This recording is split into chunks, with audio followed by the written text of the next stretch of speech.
말씀 보겠습니다.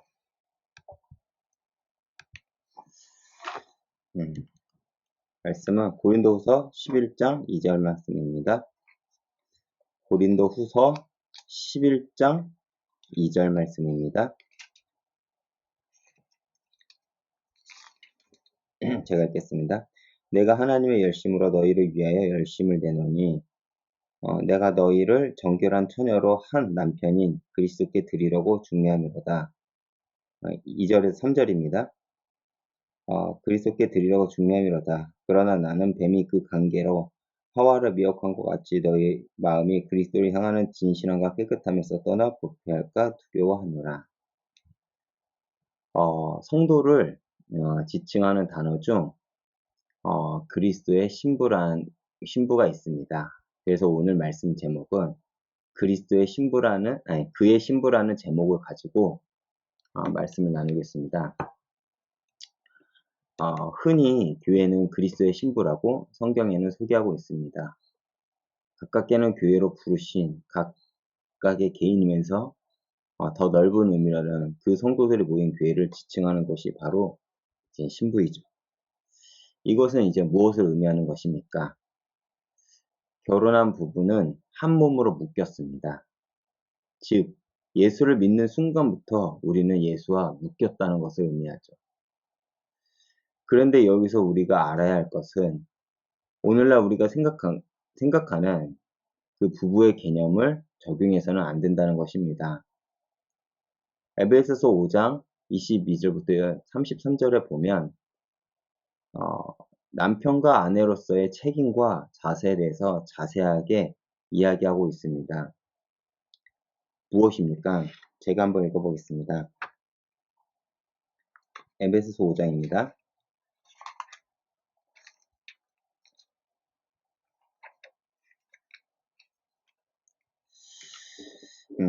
아내들이여 자기 남편에게 복종하기를 주께 하라. 이는 남편이 아내의 머리 됨이 그리스도께서 교회의 머리 됨과 같으니 그가 바로 몸의 구주시니라. 그러므로 교회가 그리스도께 하듯 아내들도 범사에 남편에게 복종할지니라.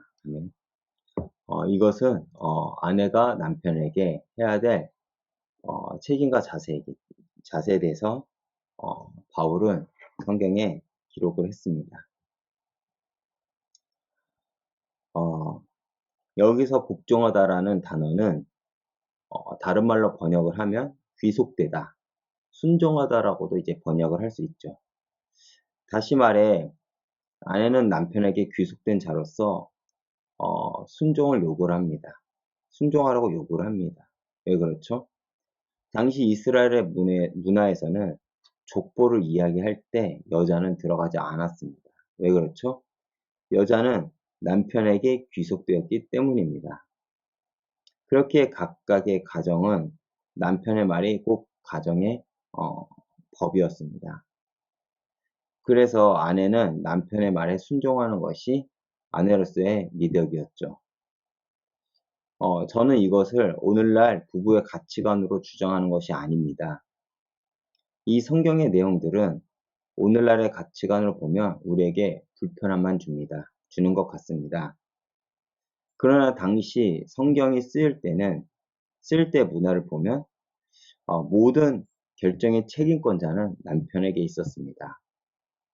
그리고 성경은 언제나 각각의 시대의 문화권 속에서 거기서 변하지 않는 하나님의 진리를 드러냈습니다. 이 말씀도 마찬가지입니다. 그래서 우리가 주목해야 될 것은 왜 바울은 부부 관계를 이야기하면서 교회와 그리스도의 관계를 가지고 왔는지 그 본질에 집중하고자 하는 것입니다.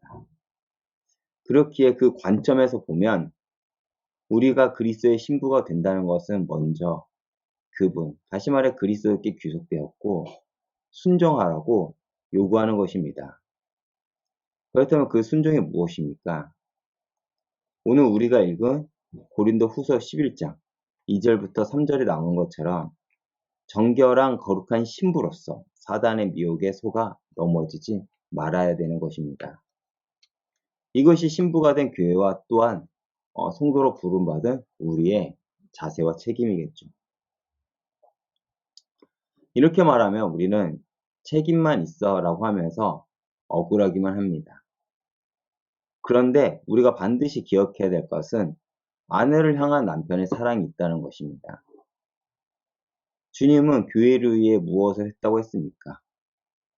다시 에베소서 5장으로 넘어가서 보면 어,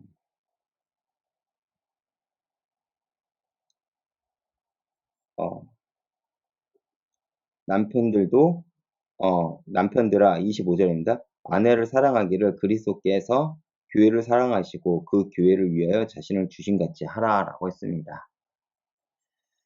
어, 주님은 교회를 위해 자신을 내어주었다고 합니다. 다시 말해 자신의 목숨보다 아내를 더 사랑하고 책임을 지는 것이 남편의 역할이라는 것이죠. 이것은 실제적인 부부에 관한 교훈이기도 하지만 더 나아가 그리스도와 교회와의 관계도 나타내는 것이기도 합니다. 그렇게 우리는 먼저 가정에서 부부의 관계를 통해 교회로서의 모습을 다하고 더 나아가 그리스도와의 관계 안에서 그리스도의 순결한 신부로서의 그 자세를 가져야 될 것입니다. 그래서 바울은 에베소서 5장 32절 제가 읽어보겠습니다. 이 비밀이 크도다. 나는 그리스도와 교회에 대하여 말하노라 라고 선언한 것입니다. 그리스도와 교회가 영적인 신랑과 신부라는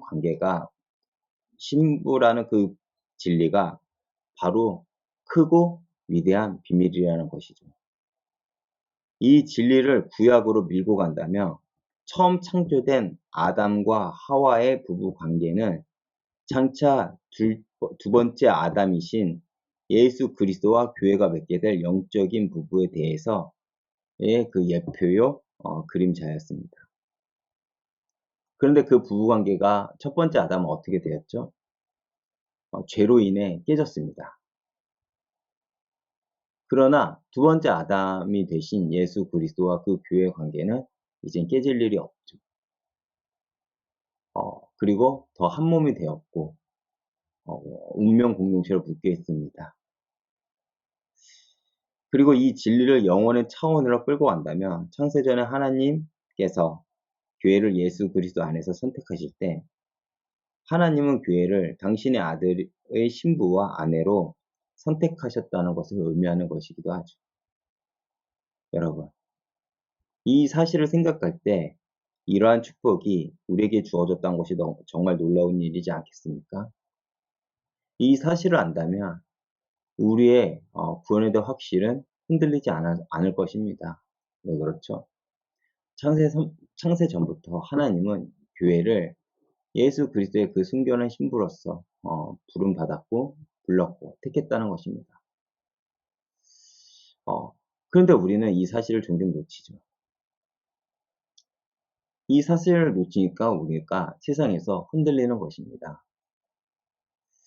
우리의 신랑 되신 예수 그리스도께서 자신을 내어줄 만큼 신부인 교회 그리고 우리를 사랑하십니다. 우리가 그 하나님의 사랑을 안다면 우리는 담대히 세상에서 살아갈 수 있겠죠. 교회가 예수 그리스도의 신부라는 의미는 교회의 무한한 영광과 특권을 표현한 말입니다. 왜 그렇죠? 예수 그리스도의 신부인 교회는 신랑 되신 예수 그리스도와 모든 것을 함께 공유하기 때문에 그렇습니다. 그렇게 영원한 왕이시며 우주의 왕이신 예수 그리스도가 가지고 있는 모든 영광을 함께 누리는 특권을 신부가 된 우리 역시 받은 것이 됩니다. 예수 그리스도의 무한한 부유하심, 예수 그리스도의 한없는 지혜, 예수 그리스도의 절대적 거룩과 의로우심, 예수 그리스도의 놀라운 권능, 예수 그리스도의 통치권과 주권, 예수 그리스도가 가지고 계신 만유에 대한 소유권, 예수 그리스도의 향한 하나님 아버지의 무한한 사랑, 예수 그리스도에게 부어지시는 끝없는 성령의 충만 등 예수 그리스도의 신부로서 교회로 부름받은 우리 그리고 더 나아가 그 성도들이 모인 교회가 누릴 수 있는 영광이요, 특권이라는 것이죠. 그런데 문제는 교회가 이런 특권과 영광을 그리스도 안에서 부여받았음을 잘 모르고 있다는 것입니다. 오히려 교회는 하나님의 영광보다 다른 것에 더 신경을 쓰고 있는 것 같습니다. 그 결과가 무엇입니까? 바로 세상에서 외면을 받습니다. 오히려 교회는 하나님의 그 영광과 그 특권을 누리려 하기보다 세상을 쫓아가기에 급급하죠. 그러나 신랑 되신 예수 그리스도 안에서 교회가 가지고 있는 그 놀라운 영광과 특권에 대해서 진정한 의미에서 눈을 뜬 교회는 달라질 수밖에 없습니다. 각 개인은 하나님의 영광을 공유한 자로서 내가 있는 그 삶의 자리에서 하나님의 영광을 나타낼 것이고, 교회는 참 안식과 그리스도 안에 있는 절대적이고 무한한 그 풍요롭고 부유함 속에서 날마다 감사와 기쁨의 삶을 살아갈 수밖에 없을 것입니다. 왜 그렇죠? 왜 우리가 그것을 그렇게 누릴 수밖에 없습니까? 바로 예수가 세상보다 크심을 알기 때문에 그렇습니다. 예수가 세상보다 우리를 더 넉넉히 채우실 것을 알기 때문에 그렇습니다. 예수가 우리의 인생을 절대 손해보지 않게 하심을 우리는 알기 때문에 그렇습니다. 그래서 그 영광과 명예를 공유하기 위해서는 예수 그리스도의 순결한 신부로서 선택받은 우리 역시 무한한 책임도 드러냅니다. 그것이 무엇인가요? 무엇보다도 예수 그리스도의 신부인 교회, 그리고 우리 각각의 성도는 신랑 되신 그리스도 앞에서 거룩하고 정결한 신부로서 자신을 단장해야 된다는 것이죠. 그것이 무엇입니까? 영적으로나 육적으로나 거룩을 추구하는 삶을 살아가야 한다는 것입니다. 그런데 그 삶이 쉽지가 않죠. 왜 그렇죠? 우리는 더 죄가 매력적으로 보이기 때문에 그렇습니다. 여전히 우리는 죄에 반응하고요. 여전히 우리는 죄가 번영한 세상의 그 가치와 논리가 우리를 더 설득을 합니다. 그래서 우리가 더 주님께 나아가기 위해서는 날마다 자신의 십자가를 쥐고 주님께 나가야 합니다. 그리고 복음 때문에 세상과는 다른 방향과 가치관을 가지고 살아가야 한다는 것이죠. 이것이 만만치 않습니다.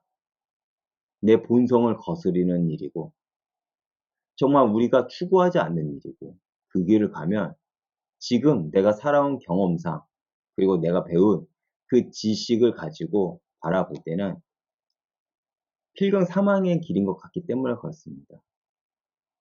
그럼에도 하나님은 그 길을 우리에게 요구하고 계시죠. 왜 그렇습니까? 그 길을 가야만이 신랑 대신 예수 그리스도의 그 보호하심과 그 축복을 우리가 어, 경험할 수 있기 때문에 그렇습니다. 그리고 우리가 우리의 그러한 몸부림은 복음의 가치를 안다면 능히 감당해낼 수 있다는 것이죠. 그만큼 복음의 가치는 위대한 것이고, 그만큼 복음의 가치는 세상의 가치보다 크다는 것입니다. 또한 우리가 그렇게 될 때 교회는 이 어두운 세상을 밝히는 참된 빛으로 드러나게 될 것이라는 것입니다.